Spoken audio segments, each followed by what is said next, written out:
जय माता दी दोस्तों, मैं हूं सरिता और मेरे YouTube चैनल पर आप सभी का हार्दिक स्वागत है।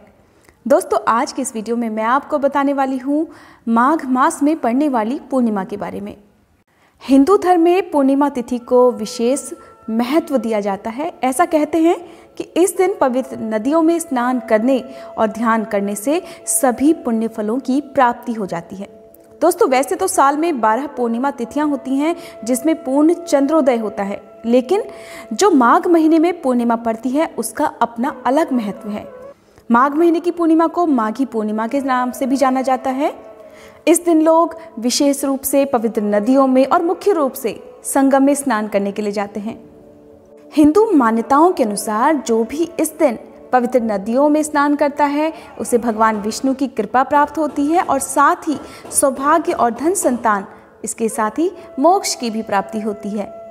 वर्ष 2021 में माघ महीने में पड़ने वाली पूर्णिमा की तिथि क्या है, कब से कब तक पूर्णिमा की तिथि रहेगी, किस दिन पूर्णिमा है और साथ ही पूर्णिमा का व्रत किन लोगों को करना चाहिए और इसका क्या महत्व है, इस बारे में जानने से पहले आप सभी से मेरा अनुरोध है कि अगर आप मेरे चैनल पर नए हैं, अगर अभी तक आपने मेरा चैनल सब्सक्राइब नहीं किया है तो चैनल ज़रूर सब्सक्राइब कर लें, साथ ही बेल आइकन भी प्रेस कर लें ताकि मेरे चैनल पर अपलोड होने वाली वीडियोस की जानकारी आपको सबसे पहले मिल पाए।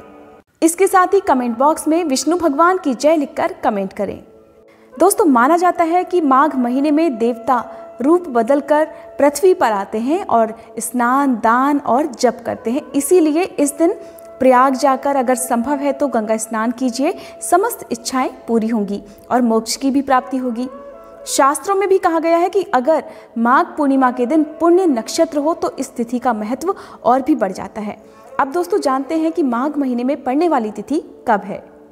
माघ महीने की पूर्णिमा आरंभ होगी 26 फरवरी 2021 के दिन शुक्रवार की शाम 3:50 से और पूर्णिमा की यह तिथि समाप्त होगी 27 फरवरी 2021 को शनिवार के दिन दोपहर 1:46 पर।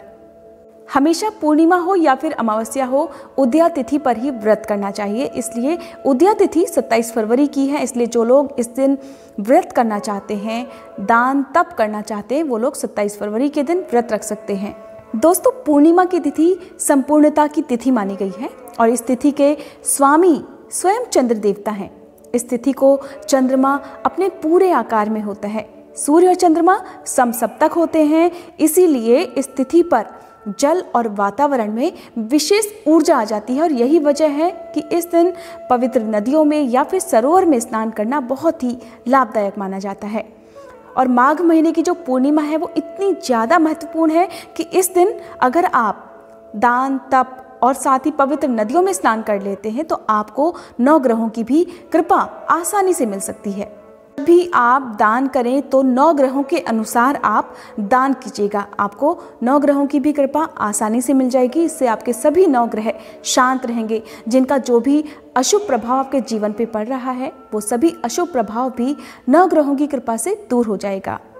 कौन सी खास बातों का ध्यान आपको माघ पूर्णिमा के दिन रखना है, आइए इसके बारे में जान लेते हैं।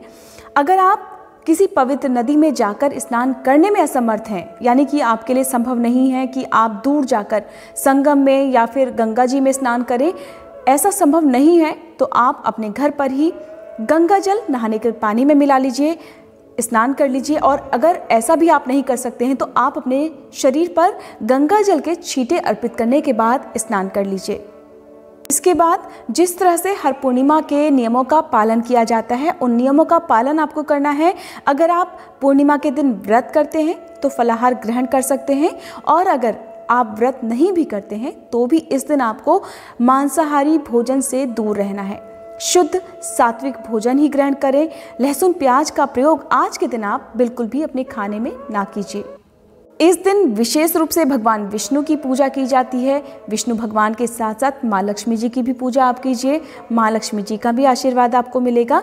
इसके साथ ही सबसे खास बात जो होती है वो होती है सत्यनारायण भगवान की कथा सुनना, या आप सत्यनारायण भगवान का पाठ भी अपने घर पर करा सकते हैं।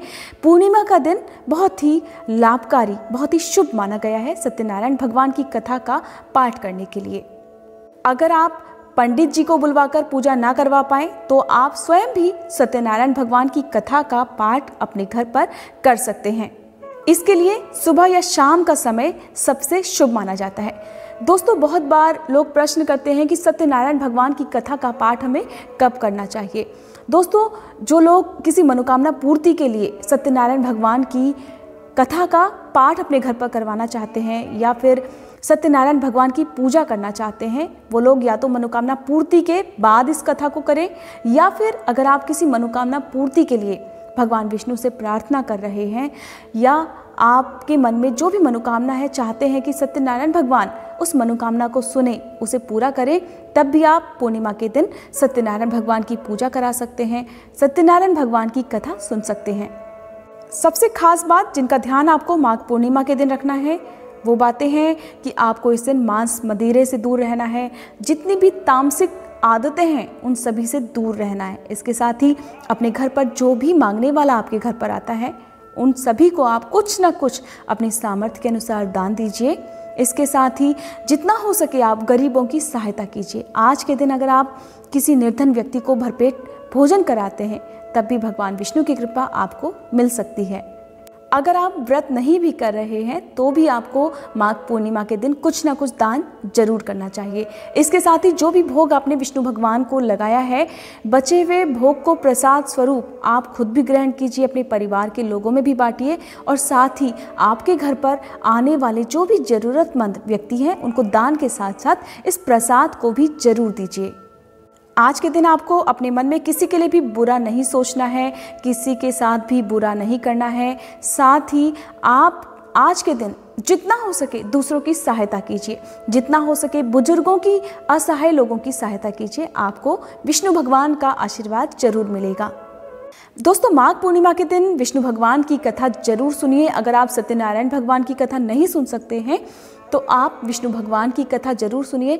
मेरे चैनल पर आपको विष्णु भगवान की कथा और साथ ही सत्यनारायण भगवान की कथा भी मिल जाएगी। आप सभी से मेरा अनुरोध है कि एक बार इस कथा को मेरे चैनल पर जरूर सुनिएगा।